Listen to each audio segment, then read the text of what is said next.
Hi, and welcome to the NBA show. My name is Morten Jensen, and today we'll be discussing 5 trade targets for the Boston Celtics going into the 2021 NBA trade deadline. Stay tuned.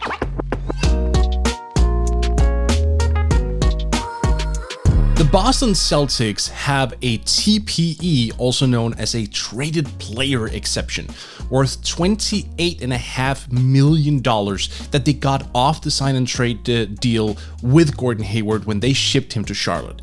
That means they can actually locate a player who earns up to $28.5 million and then absorb his contract even if they are above the salary cap.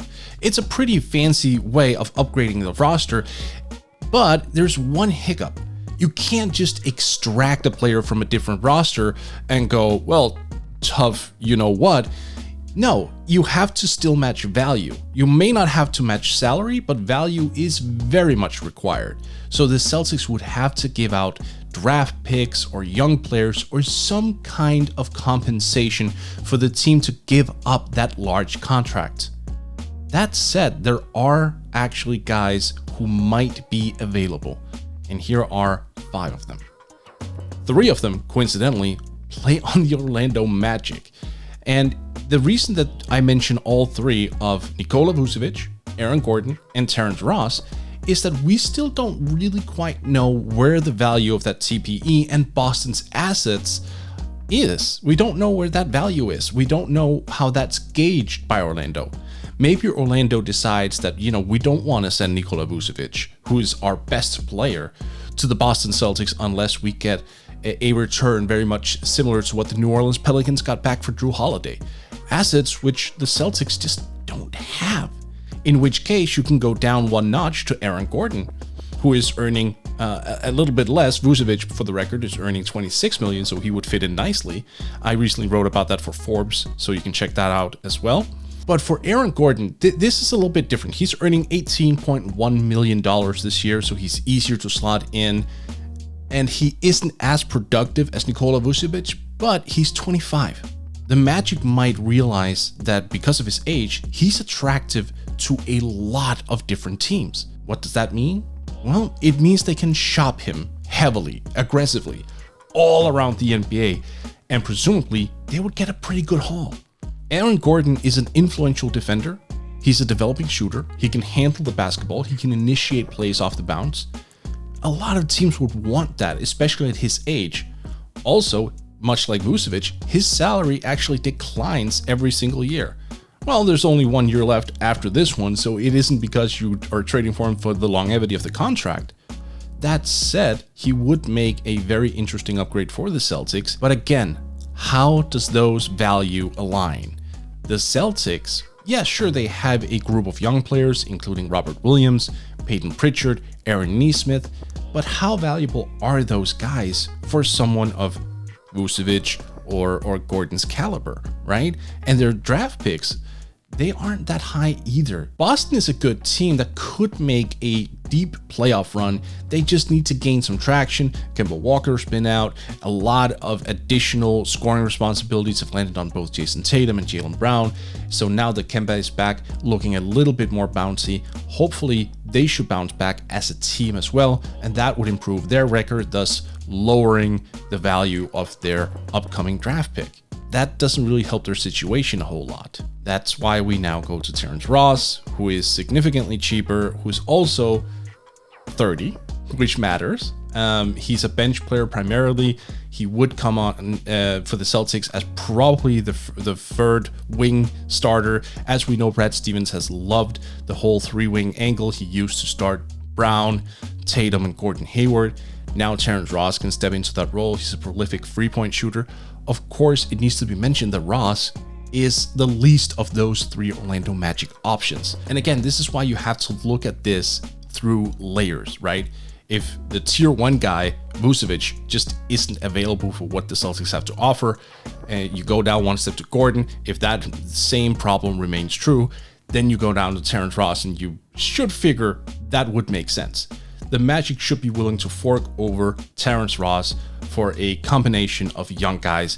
Maybe it's Aaron Nesmith and a protected first rounder, maybe it's only the protected first rounder. There are definitely some scenarios here that could work for both teams. Point being, Terrence Ross is gettable. So at the very minimum, he should be there for the Celtics to nab with that TPE. Let's switch away from the Orlando Magic and go to the Sacramento Kings. Now, full disclosure, the Kings are actually trying to make the playoffs, so they wouldn't be as incentivized to move this guy who I'm going to bring up now, Harrison Barnes, simply because they want to make the playoffs and he is an asset in them achieving that mission. But that said, the Celtics could still try to make a play for him, and they would probably have to give up quite a lot.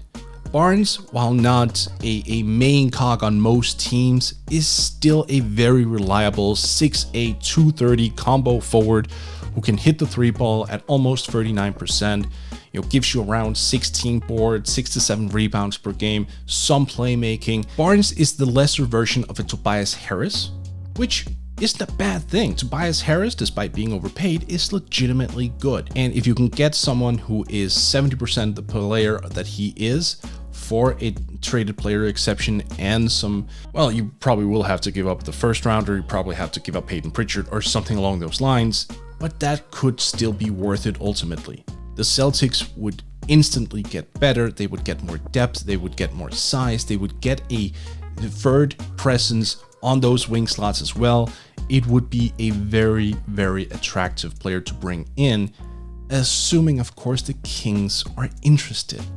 I don't blame the Kings if they say no, even if they are offered a bunch of young players and a draft pick, because they desperately, and I cannot overemphasize this enough, desperately want to make the playoffs. They've been a running joke in the NBA for years. They want to get rid of that label, and they do so by making the playoffs. It's just that simple. So for the Kings to say no to this is very logical. So for the Celtics, you have to come out aggressive. You have to come out and basically put in your best offer almost immediately to gauge their interest. If they say no, you pivot, you go back to the Magic, you figure something out. The fifth trade candidate for the Boston Celtics is Thaddeus Young from the Chicago Bulls.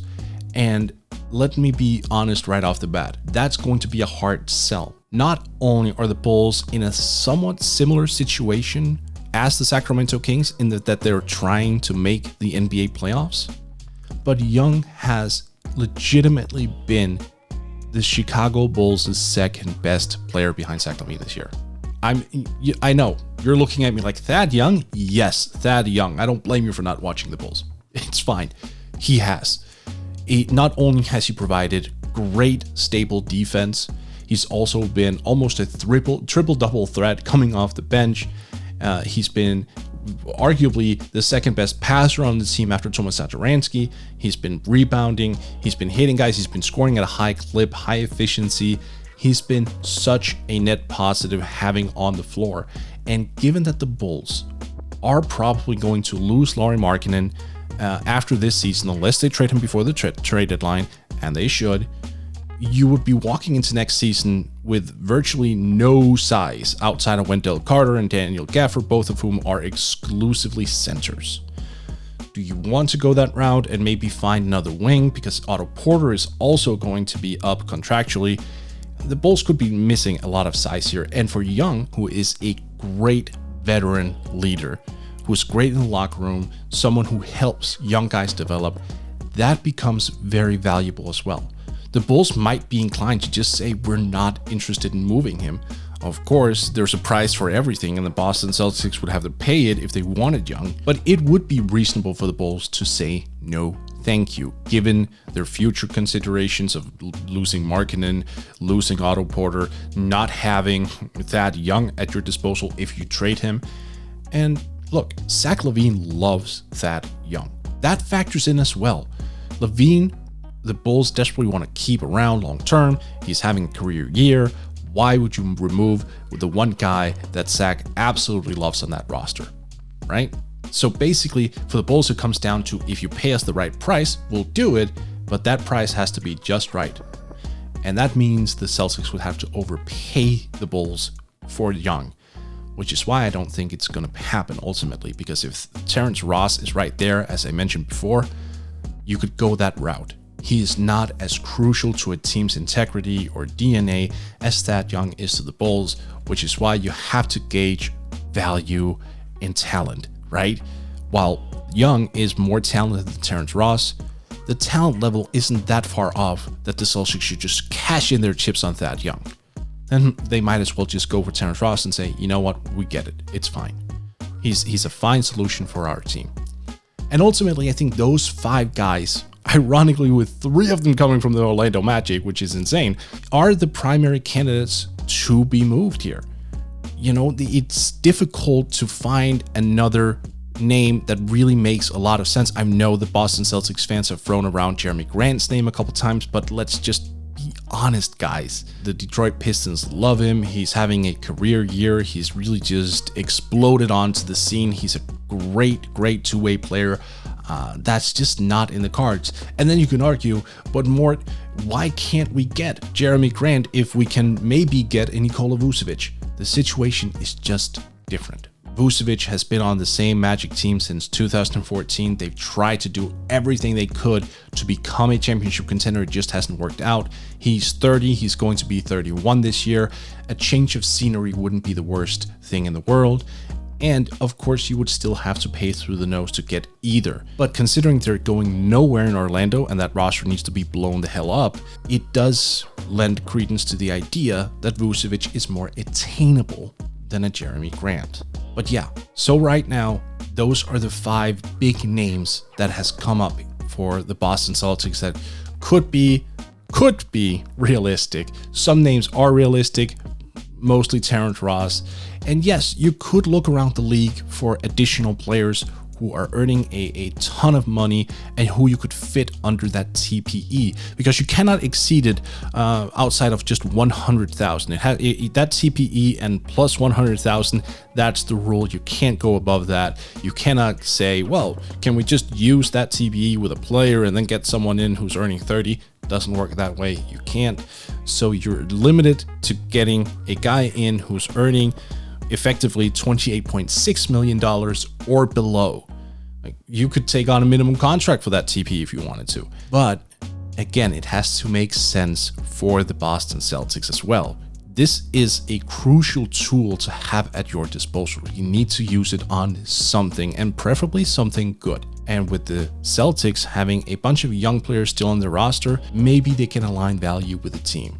That, at the least, is what the Boston Celtics is trying to look at going into the 2021 NBA trade deadline. That is going to be on March 25th. So the Celtics still have some time to figure things out and maybe identify more names, but these would have to be very interesting for that club because they fill a need. They fill a scoring need, they fill a defensive need, they fill in a need of flexibility as well.